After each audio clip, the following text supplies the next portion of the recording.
दिल्ली के नगर निगम में नया मेयर चुनने की प्रक्रिया आज अपने अंतिम चरण में पहुंच गई है। नामांकन दाखिल करने का आज आखिरी दिन है। आम आदमी पार्टी ने अपना कोई उम्मीदवार नहीं उतारा है, जबकि कांग्रेस या अन्य दलों के पास पर्याप्त समर्थन नहीं है। इसलिए बीजेपी का उम्मीदवार आसानी से मेयर बन जाएगा। जानकारी के अनुसार बुधवार शाम तक पार्टी में आम सहमति नहीं बन पाई थी, इसलिए फैसला केंद्रीय नेतृत्व के पास चला गया। आज दोपहर तक उम्मीदवार का नाम तय होने की संभावनाएं हैं। अगर कोई विरोध नहीं करता है तो निर्विरोध चुनाव हो सकता है। वर्तमान मेयर राजा इकबाल सिंह को दोबारा मौका नहीं मिल रहा है, लेकिन उन्हें एमसीडी में कोई अन्य महत्वपूर्ण पद दिया जा सकता है। मेयर पद की दौड़ में डिप्टी मेयर जय भगवान यादव और इंद्रजीत सहरावत जैसे नाम शामिल हैं, जिसमें जय भगवान यादव का नाम सबसे आगे बताया गया है। तो चलिए आगे बढ़ते हैं और आपको विस्तार से बताते हैं कि आखिर क्या है ये पूरा मामला। दरअसल दिल्ली नगर निगम में हर साल मेयर और डिप्टी मेयर का चुनाव होता है। इस बार की प्रक्रिया फिलहाल जारी है। चुनाव की तारीख 29 अप्रैल तय की गई है। नामांकन दाखिल करने की प्रक्रिया 16 अप्रैल से शुरू हुई थी और आज यानी 23 अप्रैल को नामांकन दाखिल करने का अंतिम दिन है। अगर कोई एक ही उम्मीदवार नामांकन दाखिल करता है तो बिना वोटिंग के ही चुनाव हो जाता है। पिछले साल यानी साल 2025 में भी आम आदमी पार्टी ने मेयर चुनाव में हिस्सा नहीं लिया था। उस समय बीजेपी के राजा इकबाल सिंह मेयर बने थे। पिछली बार उन्हें 133 वोट मिले थे, जबकि कांग्रेस के उम्मीदवार को सिर्फ 8 वोट मिले थे। जय भगवान यादव डिप्टी मेयर बने थे। अब 2026 में फिर आम आदमी पार्टी ने फैसला किया कि वह मेयर और डिप्टी मेयर के चुनाव में उम्मीदवार नहीं उतारेगी। आम आदमी पार्टी का कहना है कि इससे बीजेपी को पूरा मौका मिलेगा। बीजेपी के पास एमसीडी में बहुमत है। कुल 250 पार्षदों में से बीजेपी के करीब 123 पार्षद हैं, इसलिए मेयर पद बीजेपी के पास ही रहना तय था। लेकिन यह तय करना कि दिल्ली में मेयर कौन बनेगा, इस पर पार्टी में फिलहाल चर्चा चल रही है। बुधवार की शाम तक दिल्ली स्तर पर सीनियर नेताओं में पूरी राय नहीं बन पाई थी, इसलिए फैसला केंद्रीय नेतृत्व को सौंप दिया गया। केंद्रीय नेतृत्व आज दोपहर तक उम्मीदवार के नाम पर अंतिम मोहर लगाने वाला है। जानकारी के अनुसार वर्तमान मेयर राजा इकबाल सिंह को इस बार दोबारा मेयर नहीं बनाया जाएगा। उनके अनुभव को देखते हुए पार्टी उन्हें एमसीडी में कोई दूसरा बड़ा पद दे सकती है। मेयर पद के लिए मुख्य दावेदार डिप्टी मेयर जय भगवान यादव और स्टैंडिंग कमेटी के पूर्व सदस्य इंद्रजीत सहरावत बताए गए हैं। जय भगवान यादव का नाम काफ़ी मजबूत माना जा रहा है। दिल्ली बीजेपी अध्यक्ष के नेतृत्व में बनी कमेटी में भी उनका नाम सबसे आगे निकलकर सामने आया था।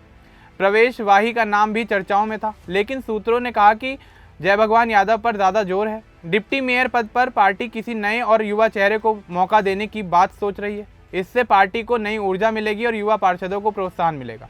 एमसीडी में कुल 250 पार्षद हैं, इनमें से लगभग 25 काफ़ी अनुभवी हैं। आधे से ज़्यादा पार्षद ऐसे हैं जो तीसरी बार चुनाव जीत कर आए हैं। पार्टी इस बार अनुभवी पार्षदों के साथ नए और युवा चेहरों को भी महत्वपूर्ण पद देने पर विचार कर रही है। डिप्टी मेयर के अलावा एजुकेशन, हेल्थ, डांस और वर्क्स जैसी कमेटियों में युवाओं को जगह दी जा रही है। दिल्ली में टोटल 12 जोन हैं। हर जोन में चेयरमैन और डिप्टी चेयरमैन पद के लिए भी नाम तय किए जा रहे हैं। यहाँ भी अनुभव और युवा ऊर्जा का अच्छा मिश्रण बनाने की कोशिश की गई है। इससे एमसीडी का काम बेहतर तरीके से चल सकेगा। आज नामांकन का आखिरी दिन होने के कारण दोपहर तक तस्वीर साफ हो जाएगी।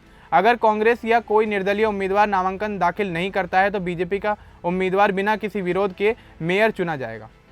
कांग्रेस के पास पर्याप्त पार्षद नहीं है, इसलिए वह मजबूत चुनौती नहीं दे पाएगी। बीजेपी को इस बार मेयर बनाने में कोई दिक्कत नहीं है, लेकिन असली परीक्षा उसके बाद शुरू होगी। अगले साल 2027 में एमसीडी का पूरा चुनाव होना है। उससे पहले बीजेपी को इस एक साल में अच्छा काम करके दिखाना होगा। केंद्र में और दिल्ली में भी बीजेपी की सरकार है। पिछले एक साल में एमसीडी को दिल्ली सरकार से अच्छी खासी फंडिंग मिली है। आम आदमी पार्टी ने इसी वजह से सोच समझकर मेयर चुनाव से दूर रहने का फैसला किया। अगर बीजेपी इस एक साल में सफाई, स्वास्थ्य, शिक्षा और अन्य बुनियादी कामों में सुधार लाती है तो अगले चुनाव में फ़ायदा मिल सकता है। अगर काम में कमी रही तो आम आदमी पार्टी और कांग्रेस उसे मुद्दा बना सकते हैं। पार्टी सूत्रों ने कहा कि सीनियर पार्षदों का सम्मान रखते हुए युवाओं को भी आगे बढ़ाया जाएगा।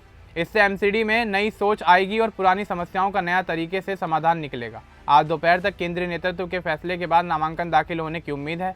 अगर सब कुछ योजना के अनुसार हुआ तो 29 अप्रैल को बीजेपी का नया मेयर निर्विरोध चुना जाएगा। इसके साथ ही डिप्टी मेयर और स्टैंडिंग कमेटी के सदस्य भी चुने जाएंगे। यह चुनाव सिर्फ पदों का नहीं है, यह बीजेपी के लिए अगले बड़े एमसीडी चुनाव की तैयारी का समय भी है। अगर इस दौरान एमसीडी अच्छा प्रदर्शन करती है तो दिल्ली की जनता में विश्वास बढ़ेगा। आम आदमी पार्टी की रणनीति इस बार परीक्षण की है।